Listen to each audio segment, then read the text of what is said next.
तो ये कहानी मेरी बहुत स्पेशल और ख़ास है क्योंकि ये मैं अपनी निजी ज़िंदगी से उठाकर लाई हूँ और मेरे लिए इसको आप सबके सामने लाना बहुत मुश्किल था क्योंकि इस कहानी के जो घाव हैं वो अभी भी हरे और ताज़ा हैं, जिन पर मैंने शिकायतों का और हल्का सा एक मरहम लगा के रखा हुआ है कि जिनको मैं हल्का सा भी टटोलती हूँ तो मेरे एक दो दिन बुरी हालत में निकलते हैं। तो मैंने इस कहानी को इबादत इश्क इसलिए लिख दिया क्योंकि जब इश्क में इबादत मिलती है तो वो इश्क बच्चों जैसा मासूम हो जाता है।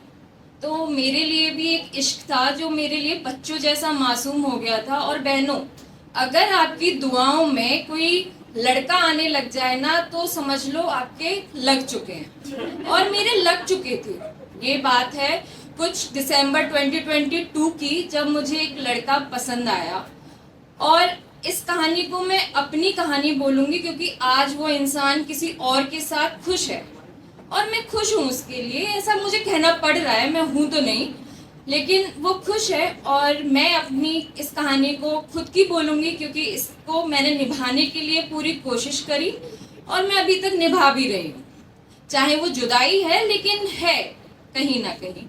तो कहानी को स्टार्ट करने से पहले मैं 2 लाइन ज़रूर बोलूँगी कि मोहब्बत का शोर शराबा करके उसने इस मोहब्बत का इजहार किया और जब निभाने की बारी आई तो रिश्ते का भी लिहाज न किया। तो मेरी कहानी स्टार्ट हुई 2 साल पहले, जो हम 90s किड का सबसे बड़ा टिंडर हब है इंस्टाग्राम। तो रिक्वेस्ट एक्सचेंज हुई, हाय से बातें स्टार्ट हुई, हाय से चैटें आई, चैट नहीं चैटें आई, और चैटे से कॉल पर बातें, बातों से मिलना, और मिलने से भी ऐसा मिलना कि वीकेंड, कोई भी ऐसा वीकेंड नहीं था जिसमें हम मिलते नहीं थे। और फिर उसके बाद लड़कों में बातें फैली और उसके दोस्तों ने मुझे भाभी बुलाना स्टार्ट किया।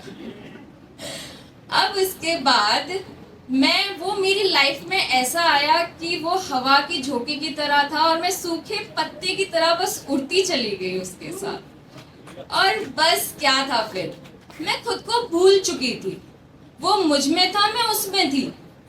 बस हमारी कहानी स्टार्ट थी और इसी भावनाओं में बहते बहते हम पहुंचे अपने रिश्ते को स्टार्ट करने से पहले लैंसडाउन की वादियों में।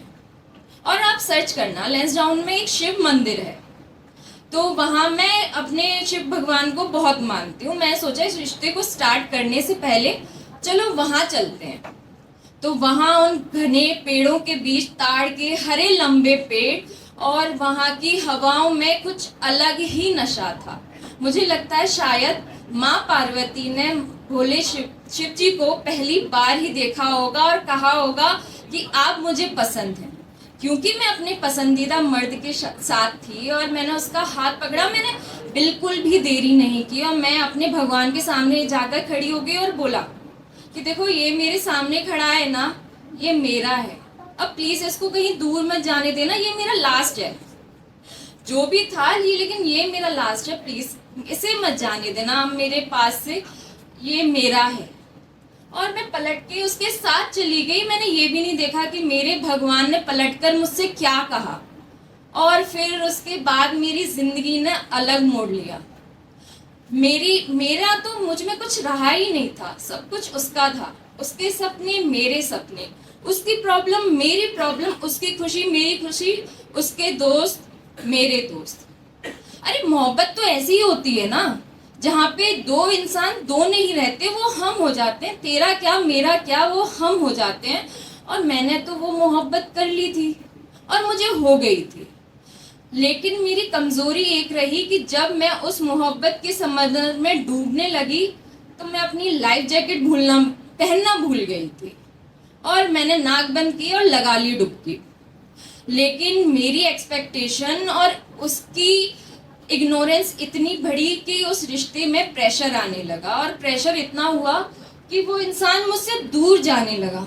मैं उसकी तरफ देख रही हूँ कि हाँ, वो मुझसे दूर जा रहा है। मैंने सोचा मेरा है, आएगा एक दिन, बात करूंगी, उसे समझाऊंगी। लेकिन उसको तो खुशी कहीं और से मिलने लग गई थी। हमारा रिश्ता अलग सा हो गया था। और एक दिन वो आया भी। आकर उसने मुझसे बोला, देखो मैं जा रहा हूँ। और मैं समझ चुकी थी वो सिर्फ मुझे बताने आया है, क्योंकि जब कोई इंसान तुम्हारे पास आकर ये कहे ना कि मैं जा रहा हूँ, तो वो बहुत पहले जा चुका होता है। वो सिर्फ आपको इत्तला करने आ रहा है कि मैं जा रहा हूँ, और वो चला गया था। मैंने रोका भी, लेकिन गया। मैं मुड़ी और मैं गिड़गिड़ाई, मैं रोई, उसके सामने नहीं, जिनसे मैंने उसे मांगा था। मैंने कहा कि देखो ना, ये जा रहा है, मैंने आपसे इसको मांगा था, क्या कर रहे हो? नहीं, मुझे नहीं, तकलीफ हो रही है, मुझे सीने में दर्द हो रहा है, ये जा रहा है, मैंने इसके साथ पूरी जिंदगी देखी है, अब ये चला जाएगा तो इसके बाद जाने के बाद तो मुझे जिंदगी मालूम भी नहीं है, मैं क्या करूंगी? और वो चला गया और वो रिश्ता टूट गया। ये सिलसिला 1 महीने तक चला, और एक दिन मैं संभल कर बैठी और मैंने खुद से कहा, मुझे अंदर से एक जवाब आया कि देख, मांगा तूने था, दुआएं तूने की थी, और शायद क्या पता मैं तुझे उसे दे भी देता, लेकिन उसने कभी तेरा मुझसे जिक्र तक नहीं किया। और उस दिन मैं संभल गई कि हाँ, शायद मैंने ही मांगा था, उसने कभी नहीं मांगने की कोशिश करी। तो जाते जाते वो कमबख्त इतना बता गया कि ज़रूरी नहीं कि कोई तुम्हें कमिटमेंट दे रहा है तो वो निभाएगा, तुम्हें भरोसा जता रहा है तो बरकरार रखेगा, तुमसे प्यार कर रहा है तो उसे निभाएगा। और बहनों और भाइयों, अगर आप जब भी किसी भी समंदर में प्यार के में कूदे ना, तो लाइफ जैकेट पहनना ना भूलें, अपने